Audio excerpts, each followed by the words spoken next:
New York, and would order, 5 copies in different colors.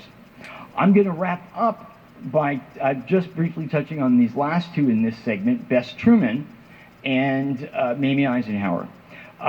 Bess Truman may likely be the most diligently unfashionable First Lady we've ever had. And she insisted on wearing a basic uniform of plum and navy blue.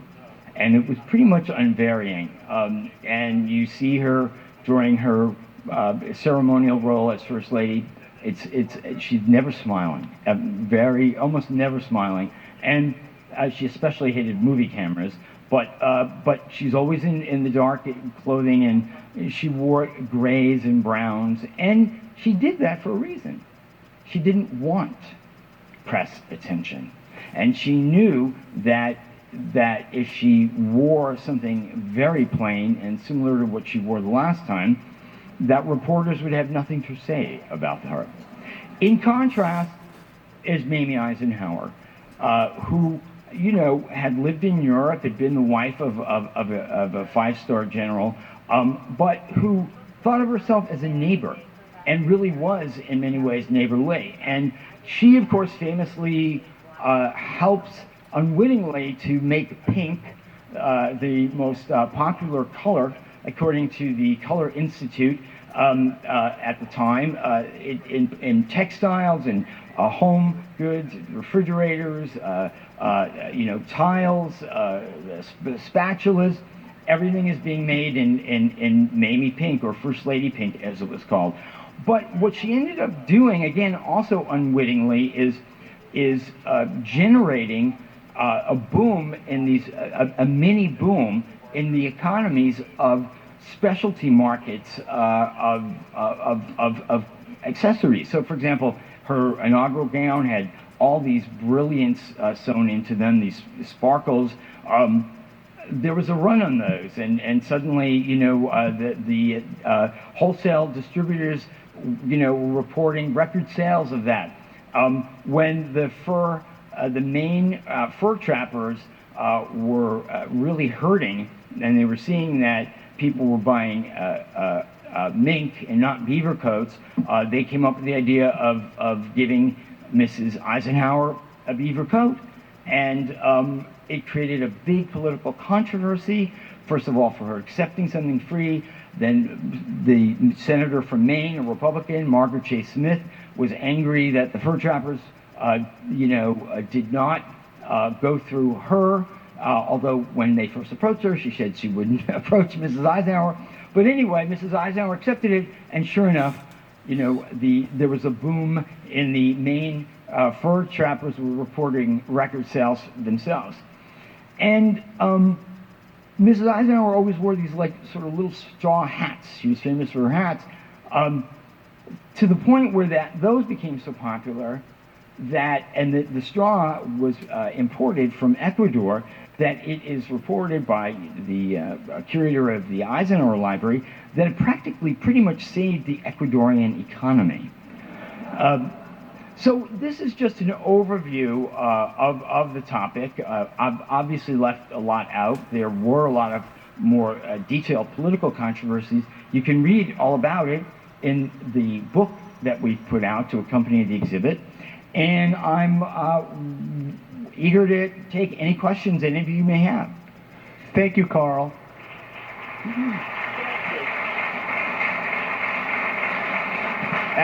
As you can all see, Carl is just a wealth of knowledge on First Ladies. We could go up here for hours and hours and hours, but I think you're getting hungry. I'm getting hungry as well.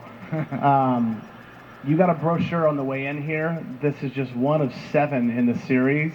I encourage you to come back to all of them. They are all not only experts like Carl, but each individual speaker has a specific niche that I think you'll really get a kick out of. Read about each of our speakers.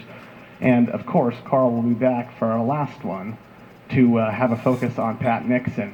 We are going to take a couple of questions, but before we get into Q&A, I know some of you may have noticed a big grand exhibit case covered with a black linen out on the runway.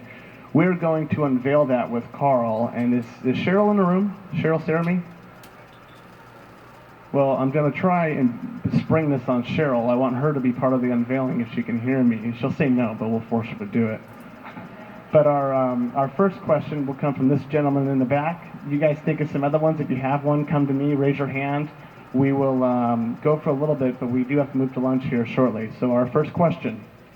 What type of fabric and material did the first garments that the first ladies wore comprised of? I don't know.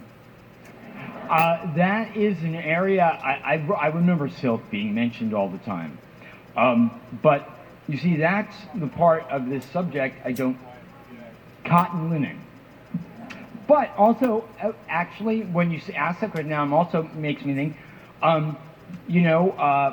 Jefferson's daughter, in support of the Embargo Act, started to make cotton homespun at Monticello. And a lot of those, the women who were supportive of the Democratic Republican Party and Jefferson, in support of the Embargo Act, would do this. And broadcloth. Now, broadcloth is made of cotton. Okay, so it was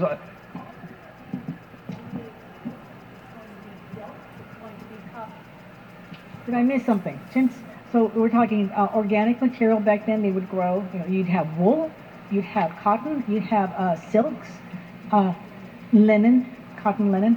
So those basic sort of fabrics you will find, and that's why they last so long.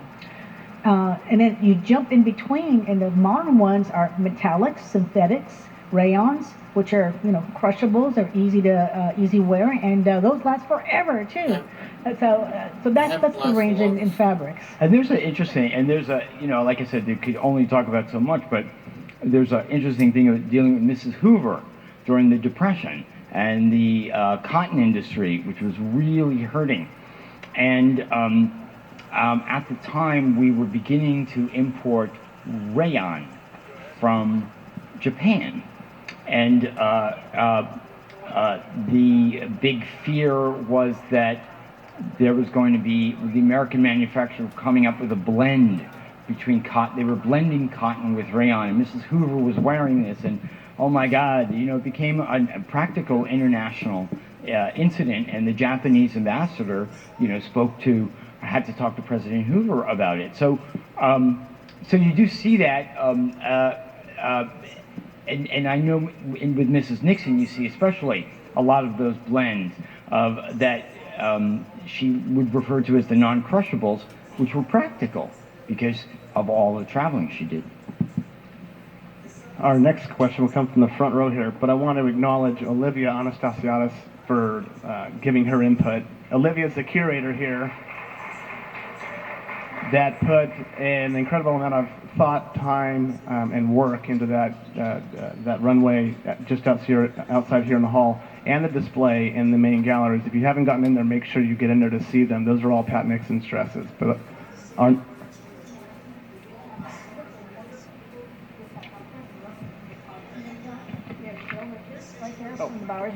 Cheryl Richards from the Bowers Museum over here, and Sandy Kern, who is a fabulous costume design dresser, and she works on Broadway, dressing costumes too.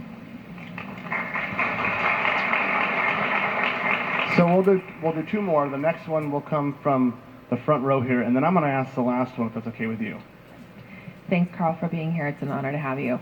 A couple things. So you talked about how Martha Washington intentionally wore American-made clothes. When did First Ladies start wearing, say, different regional materials from other countries for diplomatic reasons? That's a very good question, because there's always the issue, especially in the 19th century, of are we a private person or are we a public person? And where does that line begin and end? So, for example, Dolly Madison bought, we have records of her buying most of her items from Paris through the American representative in Paris, who complained about having to, waddle through the streets of Paris going after everything on Mrs. Madison's checklist.